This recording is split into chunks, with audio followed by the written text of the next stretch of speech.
31 Maret 2020, Presiden menetapkan Indonesia dalam status darurat kesehatan.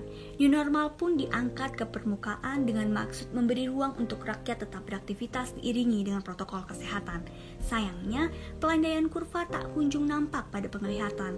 Nyawa terus berjatuhan, ekonomi negeri tersendat kian melemahkan. Di tengah kondisi ini, Indonesia dilema dalam sebuah pilihan, antara fokus pada COVID-19 yang perlu penanganan atau tetap menyelenggarakan pilkada yang nyatanya telah menerima berbagai penolakan. Assalamualaikum warahmatullahi wabarakatuh. Kami dari tim Universitas Pajajaran berdiri sebagai tim kontra atas mosi pelaksanaan Pilkada 2020 di era new normal. Saya Linus Falihah sebagai pembicara pertama. Saya Andi Alia selaku pembicara kedua. Saya Evan Tobias selaku pembicara ketiga. Yang akan memaparkan argumentasi kami dengan 3 landasan utama, yaitu yuridis, sosiologis, maupun filosofis. Salus populi suprema lex esto. Hukum tertinggi adalah keselamatan rakyat. Menunda pilkada dengan alasan pandemi bukanlah kegagalan berdemokrasi, melainkan bentuk perwujudan keselamatan rakyat sebagai hukum tertinggi.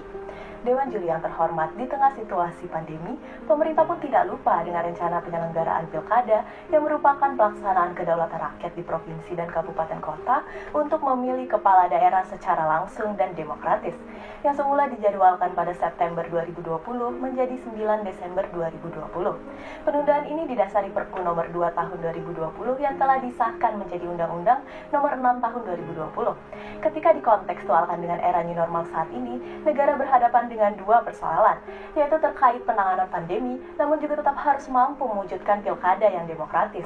Dalam mewujudkan hal tersebut, protokol kesehatan dijadikan solusi oleh negara, sebagaimana tercermin di dalam PKPU nomor 6 tahun 2020 tentang pelaksanaan pilkada serentak lanjutan dalam kondisi bencana non-alam COVID-19. Kenyataannya, berdasarkan indeks kerawanan pemilu, dari 270 daerah yang akan menyelenggarakan pilkada, 65% masuk zona rawan COVID-19. Ditambah belum adanya bukti nyata keberhasilan new normal, sehingga menjadi logis. Hal ini menimbulkan pandangan penolakan dari berbagai kalangan. Salah satunya adalah Serikat Pengajar HAM Indonesia yang mendesak pilkada 2020 ditunda dan meminta pertimbangan negara untuk mendahulukan keselamatan hidup rakyat. Mereka mempertanyakan mengapa kesepakatan untuk tetap melaksanakan pilkada dibuat ketika laju angka penyebaran COVID-19 semakin membesar, yang mereka artikan sebagai kejahatan dan ketidakpekaan atas suara rakyat, mengabaikan penyelamatan hak dasar rakyat yang kini berjuang menghadapi pandemi dengan pertaruhan nyawa. Dewan Juri yang terhormat, kami pun berada pada posisi yang sama untuk tidak setuju dengan pelaksanaan Pilkada 2020 di era new normal dengan dasar 1. Hukum memberikan ruang penundaan Pilkada ini hingga pandemi tertangani. 2. Pelaksanaan Pilkada 2020 yang tidak bersesuaian dengan kondisi daruratan kesehatan saat ini. 3. Tidak melaksanakan Pilkada di era new normal sebagai bentuk memaknai esensi dari demokrasi. Serta pada pembicara ketiga kami akan memproposalkan solusi. Berdasarkan pasal 201 ayat 3 Undang-Undang nomor 6 tahun 2020, dalam hal pemungutan suara serentak sebagaimana dimaksud tidak dapat dilaksanakan, pemungutan suara serentak ditunda dan dijadwalkan kembali segera setelah bencana non-alam berakhir melalui mekanisme sebagaimana dimaksud dalam pasal 122A. Dengan demikian, secara yuridis negara dapat melakukan penundaan dengan kondisi tertentu yang memang diamini oleh hukum positif yang ada. Pemaknaan ini pun diamini oleh Refli Harun, ahli hukum tata negara. Pakar politik pemerintahan Joe Hermansyah menyatakan ada banyak negara yang menunda pelaksanaan pemilihan, seperti Selandia Baru, Hong Kong, dan Bolivia. Sementara Iran, Prancis, dan Mali yang tetap memaksakan melaksanakan pemilihan terbukti gagal menyelenggarakan demokrasi karena kurangnya partisipasi pemilih. Potensi kegagalan pun dirasakan di Indonesia, seperti pada peraturan KPU pasal 5 ayat 2 dan pasal 21 ayat 4 yang mengharuskan rapid test hanya bagi penyelenggara, tidak pada pemilih, dan tetap memperbolehkan hingga 500 orang di dalam satu TPS. Hal ini tentu mengancam keselamatan rakyat karena prosedural ini tetap saja mengkondisikan berkumpulnya banyak orang di dalam satu tempat. Sementara Indonesia saat ini sedang darurat kesehatan akibat COVID-19. Mekanisme ini berakhir mengarahkan masyarakat dalam ketakutan dan ketidakinginan untuk berpartisipasi dalam pesta demokratis. Lantas, apa arti demokrasi bila pemilih tidak menyalurkan pilihannya? Dewan Juri yang terhormat, ketidaksetujuan kami akan mosi sejatinya demi menyelamatkan bangsa dari kondisi yang membahayakan keselamatan di tengah darurat kesehatan dengan tetap melindungi esensi dari demokrasi itu sendiri. Sehingga kami tetap kontra pada mosi kita hari ini, yaitu pelaksanaan Pilkada 2020 di era new normal. Hakikat negara adalah satu kesatuan yang berwibawa untuk memutuskan hal-hal penting bagi negara dan untuk bekerja sama dalam mencapai tujuan negara yang telah diputuskan. Teori Hermann Hesse tadi bermakna bahwa tugas negara adalah memutuskan hal-hal penting untuk menjamin keselamatan bangsa demi terwujudnya kesejahteraan dalam segala bidang. Namun, isu bahwa Pilkada 2020 akan dilaksanakan di tengah kondisi pandemik menjadikan kita kembali bertanya, apakah negara mau menjalankan fungsinya untuk melindungi bangsa ini dari keterpurukan akibat pandemik atau memilih untuk tetap memaksakan diri menyelenggarakan pilkada ini karena tidak mampu menahan nafsu kekuasaan dengan embel-embel demokrasi. Saat inilah negara harus memutuskan agar tidak mencederai tanggung jawab untuk melaksanakan tugasnya, yaitu dengan tidak melaksanakan pilkada 2020 di era normal karena ada berbagai tantangan yang tidak bisa dijawab oleh konsep pelaksanaan pilkada ini yang kemudian berpotensi besar menjadi bumerang bagi bangsa. Pertama, tantangan teknis. Pada skema saat ini, pilkada 2020 di era normal rencana dilaksanakan 3 bulan lagi. Artinya, terdapat keterbatasan waktu sementara ketika membuat mekanisme baru, tentu tantangan jadi lebih besar. Ada beban sosialisasi standar ataupun simulasi. Sehingga menjadi pertanyaan, kapan simulasi sementara waktu terbatas? Ketika tidak dilakukan dengan benar, adanya kerawanan masyarakat tidak bisa memahami mekanisme secara utuh dan dapat berujung merugikan seluruh pihak. Karena seperti data IKP Bawaslu menyatakan, mekanisme biasa saat pilkada tanpa pandemi saja masih terjadi banyak kegagalan teknis di hari H yang menghambat proses demokrasi. Apalagi ini adalah mekanisme baru yang tentu asing. Ketika pun simulasi dan koordinasi dilakukan, hal ini faktanya mengkondisikan banyak orang berkumpul pada satu tempat sekalipun dengan protokol kesehatan. Kenyataannya, kita pun tidak bisa berharap banyak pada protokol kesehatan ini yang dimekanismekan. Karena kegagalannya yang terbukti salah satunya dari data World Matters Info yang menunjukkan dengan new normal sekalipun, Indonesia masuk 10 besar kasus COVID tertinggi di Asia. Juga, kenyataan mekanisme ini yang bertolak belakang dengan janji melindungi rakyat. Contohnya pada peraturan KPU nomor 6 tahun 2020 di mana hanya penyelenggara yang wajib rapid test, lantas bagaimana bila ada OTG? Tentu tidak terjawab. Ataupun, kampanye yang dapat dihadiri hingga 100 orang yang tentu sangat rawan membuka klaster COVID baru. Bisa dikatakan mekanisme ini menyampingkan keselamatan rakyat.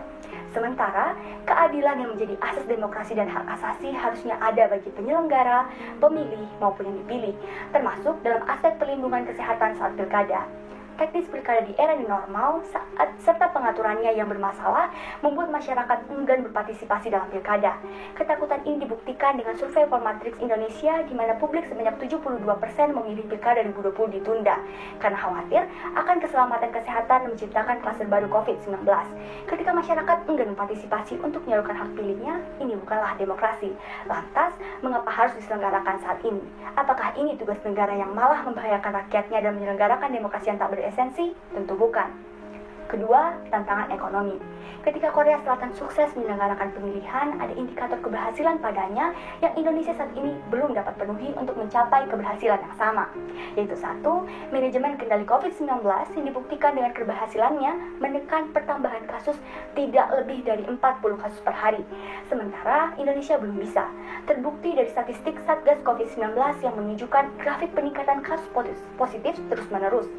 Dua, Korsel siap dan sanggup dalam hal pendanaan yang fantastis. Sementara pada kenyataannya, Indonesia belum. Di mana Indonesia saat ini sedang dalam kondisi resesi ekonomi seperti yang dikatakan Menteri Keuangan. Bahkan daya beli untuk benda protokol kesehatan masyarakat dan konsumsi mereka pun kini kian melemah hingga berakhir pada meningkatnya jumlah kemiskinan.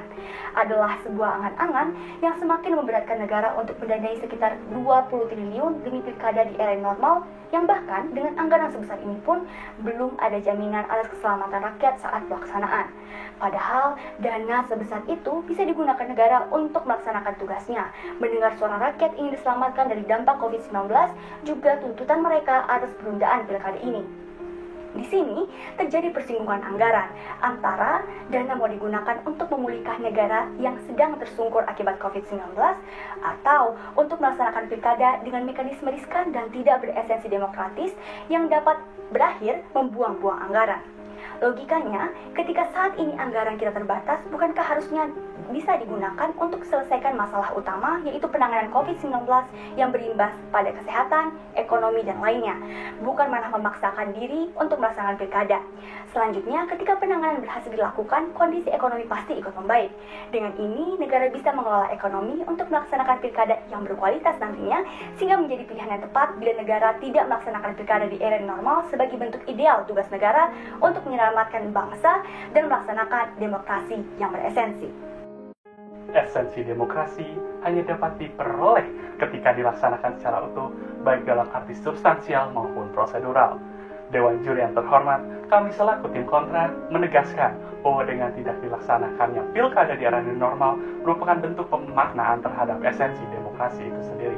Argumen tersebut dibuktikan dengan dua variabel argumen. Pertama, mengenai hilangnya proses deliberasi saat pilkada dilangsungkan di era new normal, dan yang kedua, mengenai rendahnya partisipasi masyarakat saat pilkada dilangsungkan di era new normal. Dewan Juri yang terhormat, mari kita membedah variabel pertama dengan memahami bagaimana demokrasi mendapatkan legitimasinya sebagai prinsip di mana rakyat memiliki kekuasaan tertinggi. Demokrasi merupakan prinsip di mana kekuasaan negara berada di tangan rakyat yang dilaksanakan melalui berbagai macam tahapan dan dibentuk sedemikian rupa sehingga mampu menghasilkan pemimpin yang merupakan representasi dari suara rakyat. Tahapan dalam konsepsi demokrasi tersebut menurut Profesor Topo Santoso hanya dapat dikatakan sah apabila ada partisipasi masyarakat di dalamnya, entah itu berupa jumlah pemilih dalam suatu pilkada ataupun proses deliberasi saat kampanye dilaksanakan. Proses deliberasi merupakan salah satu bagian dari tahapan pilkada yang bertujuan untuk melangsungkan informasi dua arah dengan tujuan menguji visi dan misi kandidat kepala daerah agar masyarakat mampu mendasari pilihannya terhadap kandidat kepala daerah dengan objektif dan rasional. Namun, pentingnya proses deliberasi ini justru lenyap ketika pilkada dilaksanakan di era new normal. Hal tersebut kami landasi pada riset Toby James yang berjudul When is it democratic to postpone an election during natural disaster, COVID-19 and emergency situations, yang menyatakan bahwa ketika bencana COVID-19 terjadi, maka tiap-tiap negara akan melakukan pembatasan aktivitas sosial dan sudah pasti akan menghilangkan kesempatan untuk adanya dialog interaktif seperti saat pilkada tanpa COVID-19. Artinya, ketika pilkada ini kemudian dipaksakan untuk dilangsungkan, maka ada esensi dari demokrasi yang hilang. Lantas bagaimana rakyat mengetahui kualitas kandidat kepala daerah ketika kondisi faktual tidak memungkinkan deliberasi untuk dilakukan, yang justru berakhir pada kegagalan proses demokrasi itu sendiri. Dewan Juri yang terhormat, selanjutnya mari kita membedah variabel kedua, yaitu mengenai partisipasi. Bawaslu dalam risetnya yang berjudul Indeks Kerawanan Pemilu menunjukkan bahwa faktor partisipasi politik berada pada tingkat kerawanan tertinggi, yaitu 65%, yang mana analisis ini didasarkan pada kondisi belum ada pandemi COVID-19 yang mengancam. Sehingga secara logis, hal ini menunjukkan bahwa rendahnya angka partisipasi masyarakat di masa normal justru akan semakin menurun di masa new normal. Dalil tersebut bukanlah subjektivitas kami semata, melainkan didukung oleh data dari Polmatrix yang menunjukkan bahwa 72% masyarakat Indonesia memilih penundaan pilkada di era new normal karena dihantui permasalahan COVID-19 yang belum terselesaikan. Dengan demikian, apakah kita mau tetap melaksanakan pilkada di era new normal hanya untuk memperoleh wakil rakyat yang secara data pun tidak dapat dianggap sebagai representasi rakyat Indonesia? Tentu tidak, Dewan Juri yang terhormat. Pelaksanaan pilkada yang seperti demikian hanyalah sebatas pemenuhan rasa haus akan kekuasaan yang tidak realistis dan merupakan pelecehan akan amanat konstitusi sekaligus menjadi panggung terbuka di mana negara mengabaikan kebutuhan psikologis masyarakat yang menginginkan penundaan pilkada demi memperoleh kestabilan dan mempertahankan esensi dari demokrasi. Kami juga memproposalkan mekanisme dalam menjawab kekosongan jabatan yang timbul ketika pilkada di era normal tidak dilaksanakan, yaitu dengan mengangkat pejabat kepala daerah sampai dengan terpilihnya kepala daerah yang baru saat pilkada dilaksanakan. Hal ini mengacu pada Undang-Undang Nomor 10 Tahun 2016 Pasal 21 Ayat 9. Dengan adanya pejabat daerah tersebut, maka kualitas birokrasi dapat dipertahankan. Karena menurut Utrecht dan PP Nomor 49 Tahun 2008, penjabat kepala daerah memiliki kewenangan yang sama dengan penjabat definitif. kami juga mengusulkan untuk menunda pilkada selama 1 semester dan 3 bulan sebelum pilkada dilaksanakan, pemerintah mengkaji terlebih dahulu apakah bencana non-alam telah berakhir atau telah terkendali, dan jika sudah, maka pilkada dapat dilaksanakan.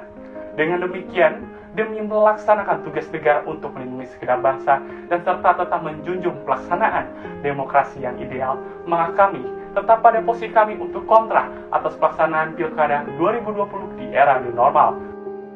Sekian dari